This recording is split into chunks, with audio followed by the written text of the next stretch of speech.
Okay, I'm doing epoxy resins. I am working with epoxy. Here's epoxy resin. I put it. I apply the dye.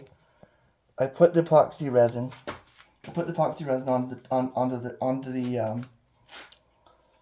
onto the balsamic wood. Certain woods have different effects. This is quite interesting when you think of what it does.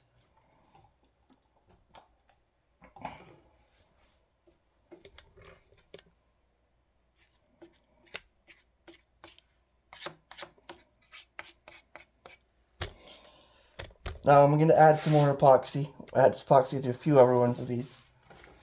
All these are different things. One's had this. Well, as you can see, this one has different mixtures of dye. That one right here has the tannins. The tannins mixture with the iron nanoparticles. This is safranin mixed with the wood. They're very beautiful properties and they're very beautiful color effects.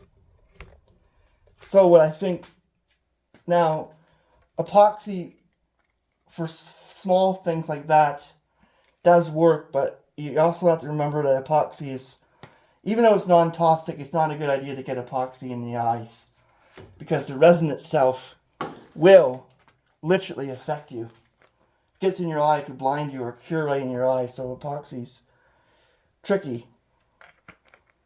But I do like working with epoxy and doing this kind of stuff.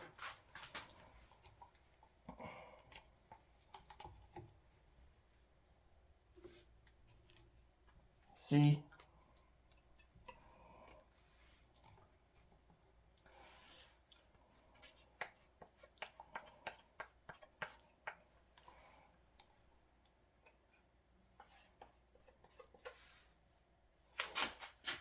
Can you see?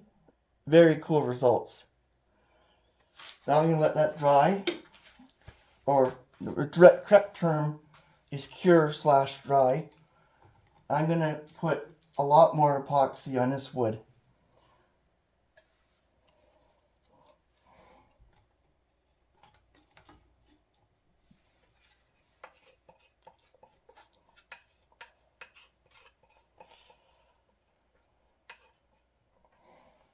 Now what we're doing is we're curing the epoxy, and we can keep on adding the epoxy and mixing it together so it's a thick layer. And that's what I'm doing right now. I'm adding a thicker layer of epoxy, trying to keep them separate and trying to make it so it basically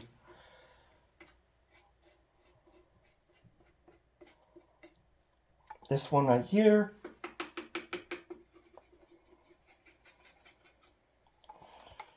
this one farther here,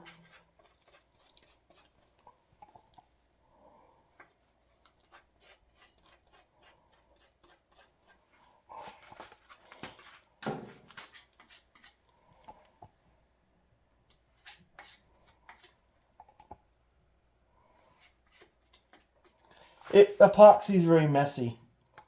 Make sure you have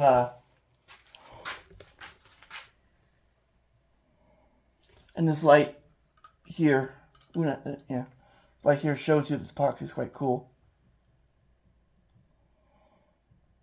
Different style, but it does work. Now, you look here. That's a UV lamp. But before I put on the UV lamp, I have to remove the epoxy because the epoxy will react with the UV light. It's a 256 nanometer ozone, so it is very potent. And you should have a lot of ventilation when doing this. I sometimes put fans on, but when you put fans on, it blows away the tiles. So I have another method of dealing with this. Just one moment.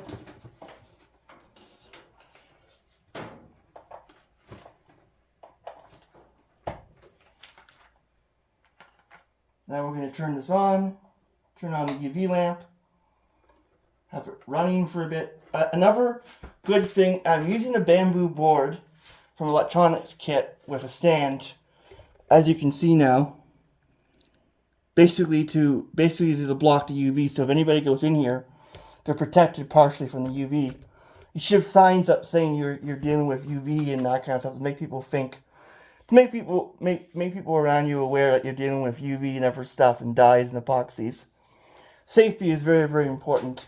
You don't want to get anybody else hurt. If you're doing it, it's fine, but if you get other people hurt, then you're liable. That's a good safety feature. And all these dyes are toxic and irritating, and they do burn and irritate your skin. They stain your skin, so I do recommend you wear a lab coat, old shirts, gloves if necessary. I'm not wearing gloves, and you can see what it does. It sticks to my hand and that kind of stuff, and it's annoying to work with. But I found that the dye that goes into these holes of the imprint of the filter for plants does work very well for this, and it's a very creative method. So right now I'm going to do this, run it for a period of time, and just 20-30 minutes for a period of for 6 hours for a day, and it will produce a very interesting results. But the epoxy will dry, and it will have different results. It's a very cool technique.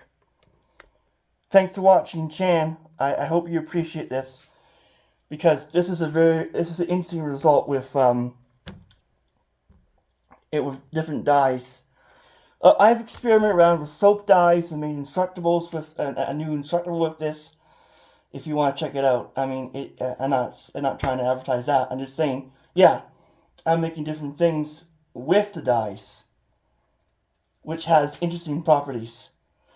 Again, I'm being sincere to you and humble. I'm saying thank you for watching this video.